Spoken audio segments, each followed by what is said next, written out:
We are back at the book group. It's still a book group of two. Myself and my buddy Aaron Levine from LG Insurance Group. One of these days there's going to be a third person. I don't understand why nobody wants to hop on the microphone and talk about these awesome books. It's free marketing. I was talking to one of your guys the other day who was in the studio on the podcast with me, Chucky Gookins, right? Hype man, Chucky D. He's the man. He's like, oh, I'm in a book club. I'm like, that's what happens when you turn 40. You start reading books, and Tom and I just do it on camera and a microphone. Like, you should join us one of these days. And he's got like this whole gentleman's group around the books. I'm like, dude, where's my invite? I know. That's how he got connected to us through that. It's got like a funny name to it. Like, I forget what it is. It was like a BBB, books and coffee and brew, and I added a B for bourbon. I'm like, when you add the bourbon in there, then I'm gonna join you. I don't necessarily need books and coffee. I'm surprised Chucky didn't come down today. I have to text him afterwards, but I'm glad that he went on your podcast. Good dude. Thank you for the recommendation. That was an enjoyable interview. Like, his energy is infectious, to say the least. I love it. He's got a lot of energy. I saw a nice number that you hit on the podcast. What did I do? Oh, the 100 number. 100 number. Yeah. Great job. Do I have to keep going? Yeah, I think so. Right. You were the first in the podcast game. So this is 100 over again because you've done 100 before. So you're over 200 now. There probably is a metric out there that puts us over there. But I enjoy learning. I enjoy meeting amazing people and keep going. And you're over 200 on your grit, right? Yeah. We had the 200 party a couple weeks ago, and keep going. Just got to hit you listen. Look at all the top podcasters, and this is not supposed to be a conversation about that. We'll get back to the book, but all the top podcasters, they have thousands of episodes. I know. They don't stop at 100, right? And I tell anybody starting up, you got to at least get to 50 just to get a little bit of flow. But the top performers in that world, they're thousands of episodes to get to that level. Also, most people do like one or two, and then they just drop it. It's hard. I mean, it's hard. It's a pain in the ass. I mean, that's your world. How many people come to you say, I want to start a podcast? We've had that, Andrew. How many times have we... Most of the people have not fulfilled on it. They come in for 1, 2, I think 5, and then they just kind of, my feeling is you have to make it part of the schedule. If it's not part of the schedule, it's not getting done. I get that. Just like reading these books needs to be part of the schedule, and getting in here to do these book reviews, like holding us accountable to have this conversation on camera, and I think helps get through this. But this book, Never Split the Difference by Chris Voss, the Black Swan Group, I think I've read it 4 times. It's a great read. Or a listen. I mean, this book is brand new. The pages are crispy, but I've definitely gone through it, listened to it 4 times, and pulled some notes out of it. Have you reading it 4 times, have you implemented some of these strategies into your everyday life and your selling? So I took it, and I do. It works everywhere but home. Okay. Doesn't work on my wife. Your wife is always right. She's always right. I'm always wrong, and I lose. I feel like though, I think I'm the hostage in that situation. I feel like if you go into that relationship knowing you always lose, you're in a better place. All right, fair. So that's learning something. But I used some of these tactics on a merchandise return as part of one of my Halloween costumes. Like, so bad. Something came in damaged. I was able to fix it. And I wrote back to the company, hey, here's a picture. This came in damaged. What can you do for me? And so the email conversation went. They offered me $15. And so I let it go 2 days. And I said, use the how. How can you expect me to accept that? I'm disappointed in the merchandise that I received. I think I need to return the entire order for a full refund. Mm-hmm. Please let me know how to do that. A day later, they came back, okay, we're going to refund you in full for the damaged product, and you don't have to return it to us. Win. That's a win-win. But that was taking the time and understanding some of the tactics in here. It was a small win, but it's still a win. A win is a win is a win. And I took it by just taking the time and just, instead of just settling for what would be what we used to call a win-win, but this book is not about win-win because you're never splitting the difference, because win-win is, somebody loses. Black and the brown shoe. Right, the black and the brown shoe, right? So that doesn't create a proper opportunity. So I was able to use that and create that leverage and get the outcome that I wanted, and the company's still fine. They're not going out of business because they refunded me $58. No. Right? I'm not putting anybody out of business for deploying any of this. So it's kind of cool to use some of the tactics in So here. quick question. I have always been let's figure out a way if I'm higher or you're lower. Like I always try to figure out something to get to that win-win, which he's like so against. But on the other side, we run a different business. Both of us run a different business than the guy that you bought one Halloween costume. We're in the recurring business world. So like our customers are the same customers month after month, year after year. Hopefully, if we're doing a good job, that's who our customers are. Do you think it's different for our world than in a transaction world? Because we're not in a transaction world, we're in a relationship world. I think it's the same because it comes down to how do you ask the question, right? Using the how and what as part of the conversation. How do you expect me to reduce the cost of my resources and still provide you with that ultimate experience, right? I value my resources as X, so therefore I simply can't take a reduction in them because then my team would have an adverse effect. Fair. Right? It's a great So response. there's a way to phrase it. So Chris Voss references another book written by Jim Camp. It's a Start with No. Have you read that? I read it. Okay. I did. Good. So it was actually really good, but maybe we'll do that next because it is almost like a part 2 of this. Okay. There is a part 2 of this, Ego, Authority, Failure, which was also very good that I've read. But the Jim Camp, the Start with No, because you think we want to agree, we want to say yes, and even in the book it talks about 3 different kinds of yeses. Yes. And we all get yes to death. Now you realize that most of the yeses that we get are counterfeit yeses. They're fake, just to make you shut up and go away. Go away. You say yes to make somebody go away. Yep. Right? Like I think, my wife's conversation, I shouldn't talk about her anymore, but there's definitely some counterfeit yes in there like, yes, Aaron, just go away and I'm still going to do it. However, we're going to do it. But that counterfeit yeses, you think about it, how many counterfeit yeses? And then starting with no, I think about my children. When they ask for something, I tell them no. You can't do that. You can't have that. What do kids do? They come right back and say, but this. No starts the negotiation. Yeah. Telling them no starts the negotiation, which is kind of cool.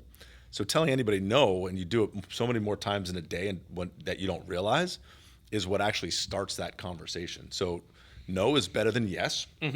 Understanding the 3 different types of yes that I wrote down here because I won't remember them all. The counterfeit yes, the confirmation yes, and the commitment yes. Understanding that there's 3 different ones is super important. I also like how he talks about getting the person to agree with you 3 times. I like that too. So again, a lot of times you're talking to someone, they're like, oh yeah, we're going to do that. And that's the counterfeit yes, right? And then you get them to say, all right, so or just in review, we're going to design and build this website, or this is the insurance policy we have here. Then that's that second confirmation, and then they're like, yeah, they're on board. Right. And then you get the third one, and then, and I've heard that from sales training in the past, you got to get them to say yes 3 times. Right. So think about it in your process when you're onboarding or speaking to a prospect. They're going to yes you right away because everybody wants services. And then you take them through it, make sure they understand what that process looks like, and then you got to get that final buy-in to make the deal actually work. Right before you came, I have someone on email that's. I think we're on. We have the second yes right now. Okay. So when we're finished up here, we'll go for the third yes. But even think about inviting somebody on the podcast. What are they going to say the first time you ask them? Everybody's going to say yes. Then you try to schedule them. Half of them flake. Probably maybe more than half. Oh, you get everybody in the door, but you know what though? That's where the form comes in. That's where the form comes in. So that's your the form is your second yes. Dina, right? That's right after we do. So they say yes. They'll send me a text or they'll send a Facebook message or an Instagram message like we're talking about on social. Then Dina reaches out to them and does the form.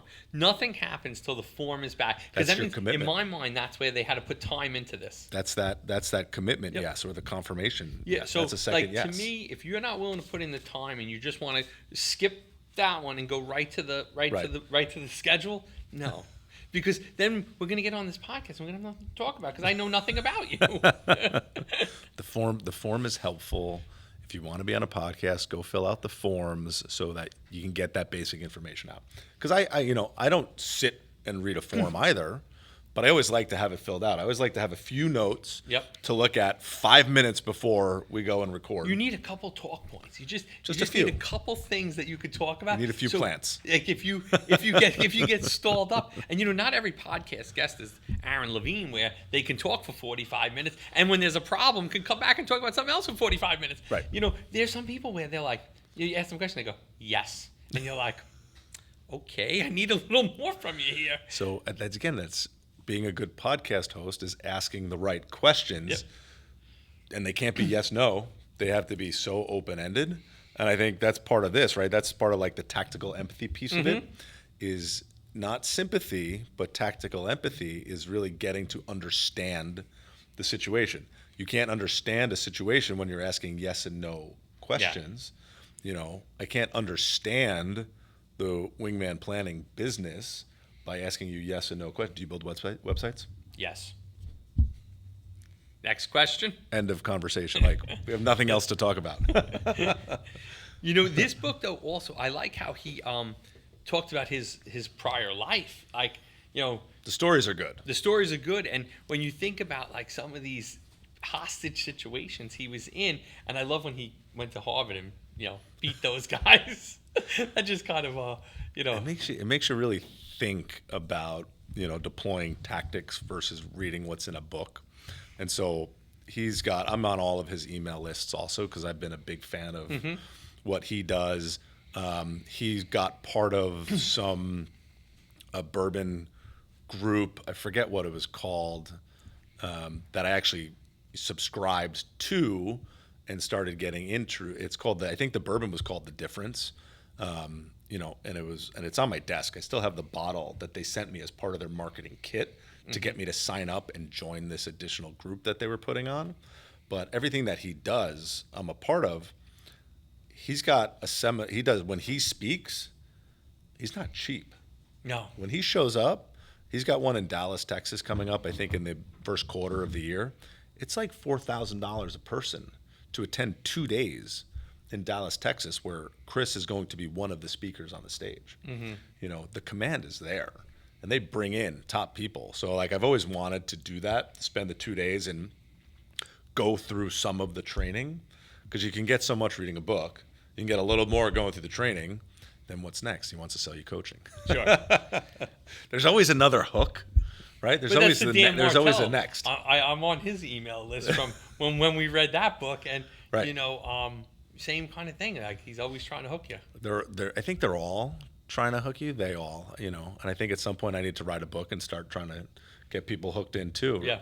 Why not? There should be a book called The Wingman Way, and you should be doing the same thing, providing coaching for anybody wanting to do anything. Or you can use it to sell more franchises. For me, it's the franchises right now. Like, I want to teach it. I was telling these guys, I was on a coaching call this morning with our Middletown guys.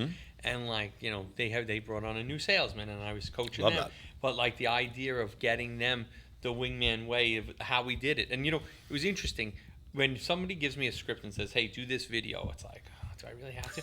Meanwhile, like, I get on a Zoom this morning with this woman, and one of their guys was in my office in Manasquan. And I was like, I just went into like all the things we've done over the years, and the give back and the foundation and why we created the foundation and the podcast, and it's cool to kind of just reminisce about it, like, because on the day to day when you're in the hustle, you don't even think about it. You're like, oh, I got another podcast at 2:00. You don't think about like wait, we did this for a reason, like, so. But it's cool to kind of reminisce it as you look to bring on new people. It's good to look backwards, right? But then you use all that past experience. That's why you and I can sit down here on a moment's notice and be able to put something together. It's the time, right? Time under tension, getting those reps in, whether it's 10,000 hours or 1,000 hours or whatever it is. We've earned our stripes, just both being of us. able to continue to do that. But you asked me early on if I've deployed anything. I have a prospect that I'm working with right now, and I'm being very intentional with my email responses. using the hows and the whats, and learning a little bit more, getting a little bit deeper without sounding overbearing or invasive or salesy, right? Just being curious, right? Using that word curious. And it's super helpful because it engages the conversation in a different light, which I find beneficial to me personally. And I think anybody in a sales position would benefit by doing that. I had a cold caller call the other day, and they wanted to yes me. And I'm like, oh gosh, I wish I could open this book up right now and follow the prompts to it. And so I said no. And it's like, oh, can I ask you why? He said no. What about this? I'm like, it's just a no for me. It's like, all right, Aaron, thank you. Sometimes you just want the no's to get to the next, to get to that yes. To get to the Because yes. if someone's not going to buy, they're not going to buy, and just move on with them. Just be honest and keep moving on. This other section in the book I liked a lot, the leverage section, the 3 types of leverage. Because we all feel, right? That's that labeling, the feeling, the shoulds and the feels. The labeling is key to that too. The labels and mirrors. If you learn how to do that, I think is super, super beneficial. Using the pauses that he talks about, super beneficial. Does not work on camera. If we sat here with 9 seconds of silence, we'd be dropped. It'd be boring too. We're like, But the 3 types of leverage that he talks about, I think it's later on in the book, and I have it written down here: positive, negative, and normative leverage. It's understanding how to work the negotiation, because somebody has to have leverage. One side has to have the leverage, and you have to figure out what the other side wants and how to get it to them, or how they're going to get it. And you got to think and be as you're the opposite side. Right. What is it that they want? Where can you make that work? Right. But he also talks about an adversary, right? So you're negotiating with your adversary. But the adversary is not the person, it's the situation, right? So you're negotiating with the situation. Not Mike's the situation. With the situation that we're in, and you're not negotiating the person. The person is not your adversary. Yep, it's you want to win in the situation and get the best outcome for yourself, not beat somebody up or personally harm them. They're not the adversary, the situation. So when you think about a negotiation or any business style conversation or negotiating with your children, it's, all right, here's the situation, here's the outcome that we want out of this situation. He uses the car dealership. Right? That $30,000 that he wanted to pay for that. I don't know. I want to call BS on that, but it's probably true. He probably did get it, but also, was it the end of the month? Were there other factors involved? But he was well coached and educated. He knew exactly what to get in and get out of it. And you have to do your research to understand where you want to be. That partnership was interesting. But the patience. Too. The 2 guys that were partners, and that one guy wanted to get bought out. That was a very, that patience was great. Patience. Being able to wait out a situation till the other side gives in, I think is important. And I caved on something the other day. What the kids do? It wasn't even the kids. It was, there's an event that I'm going to speak at. It's a pay-per-speaker event. I'm not ashamed of it, and we're going to exhibit and sponsor and do all our things. And the woman got back to Caitlin, oh, we have somebody else interested in the spot. I'm like, all right, fine, take it. I caved right there on the spot, gave in, gave up all my chips, didn't do anything. I'm like, damn it. Caitlin, did you tell him not to give in? Oh, she would. If it was up to her, she would have given in a week before that, 4 weeks sooner. But she dropped that one piece of leverage. She had her leverage. You should have gone back. She called me out on it. You should have gone back and said, I should have asked for $1,000 off. How is this person better in this scenario than LG Insurance Group? I should have. What's the harm? It's too late. I already paid. We're done. But now you think about it after you've gone through the book, that she had that leverage, she used it, and I caved. I wasn't patient enough. She goes, he only read the book 3 times. He didn't finish the 4th time. But that's the cool part about reading something more than once. I think the first time I read this was probably 5 years ago. And then I didn't pick it up again until until we discussed doing this next. Mm-hmm. But then I went through it multiple times on Audible over the last 2 months when we started thinking about it, Mm-hmm. and then added some other things in between. And like pick up something new every time going through it. That patience is key, which helps with that empathy piece. Right? Yeah. So for anybody listening, being patient in your negotiations and your conversations and not caving right away. And the car dealership example is awesome because all they want to do is wear you down. Yeah. Right? Insurance claims, the claims manager, all they want to do is wear you down. So you just cave and give in. And so you're don't just give like, in. all right, whatever. Don't give in on the claim stuff. You know, you gotta be patient and stay a little bit strong sometimes to get a little bit more, to get what you want out of it. Maybe a little bit more is not the right way to say it, but to get what you feel is the appropriate resolution. I think it's hard because once you start doing it, you're like, all right, this is pretty good. Just want to get over with. Let's get it over with. Get over with. No one likes that. No one likes that bargaining like he No. talks about. Like, and that haggle. The haggle. Like, that haggle is tough. Like, most people don't like the haggle. Right. I don't like the haggle.